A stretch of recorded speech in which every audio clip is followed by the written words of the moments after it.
આગામી રેલવે બજેટમાં સામાન્ય પ્રજાજનો સહિત કોર્પોરેટ જગત પણ અનેક અપેક્ષાભરી મીટ માંડી રહ્યું છે।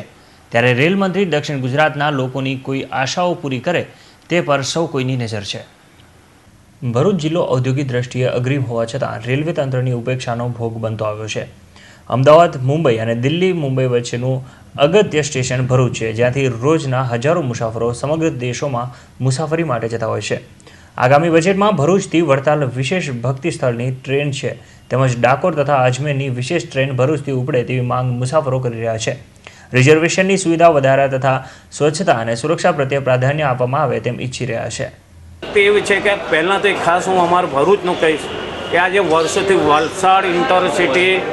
વાયા આણંદ થઈને જતી હતી, જે હમણાં જે દાહોદ ઇન્ટરસિટી કરી છે એ સીધી અહીંયાથી જતી હતી બરોડા ઇન્ટરસિટીને। એને એ જ ઇન્ટરસિટીને દર પૂનમે હું મારા નહીં પણ મારા જે દરેક જાતિના હિન્દુ ભાઈઓ છે એમનું એક મને એક દુઃખ થાય ને પહેલાં પણ અમે આ રજૂઆત કરી છે, આગલા બજેટમાં પણ આ રજૂઆત કરી છે કે એક ટ્રેન છે તે હમણાં બરોડા હવે બરોડાથી દર પૂનમે બરોડાથી એક ટ્રેન ત્યાં ડાકોર મોકલે છે, ત્યાંથી 1 કલાકનો એને તમે વલસાડથી મોકલો, ભરૂચથી કોઈ એવી ટ્રેન મોકલો દર પૂનમે કે મારા દરેક જિલ્લાના સુરતથી લઈને વલસાડી નવસારીથી લઈને આ બાજુ બરોડાથી લઈને આણંદ સુધીના મારા હિન્દુ ભાઈઓને દર પૂનમે ડાકોર રણછોડજી જાયના સારી રીતે દર્શન થાય ને પબ્લિકને તકલીફ ના પડે। તો એના માટે આ ટ્રેન એક એવી હોવી જોઈએ ડાકોર માટે કે જે બરોડાથી તમે ઉપાડો છો જે સ્પેશિયલ એના કરતાં આણંદથી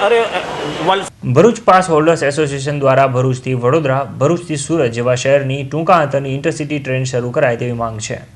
નવા બજેટમાં અત્યારે જે નવા બજેટ પડે છે, અમારા જે એમ્પ્લોયીઓ જે અમે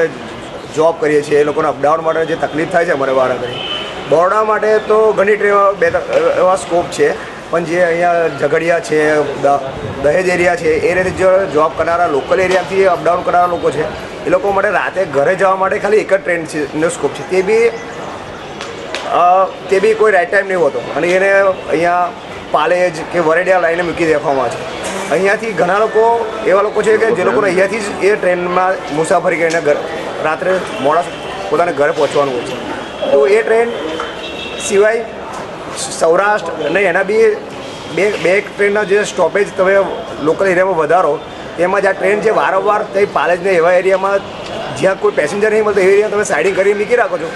તો આગળથી જ કે 11:15 કે 11:30ના ટાઈમે ટ્રેન આવે, જેથી કરીને બધા જ એમ્પ્લોયીઓ જે અપડાઉન કરી રહ્યા છે એનો આને લાભ ઉઠાવી શકે। તો એવું કંઈક નવા બજેટમાં સેટિંગ કરો કે ટ્રેન એક ટ્રેનની જગ્યાએ 2 ટ્રેન વધે, તેમજ એના સ્ટોપેજ પણ વધે, જેથી કરીને લોકલ પેસેન્જર સિવાય જે અપડાઉન હોલ્ડરો છે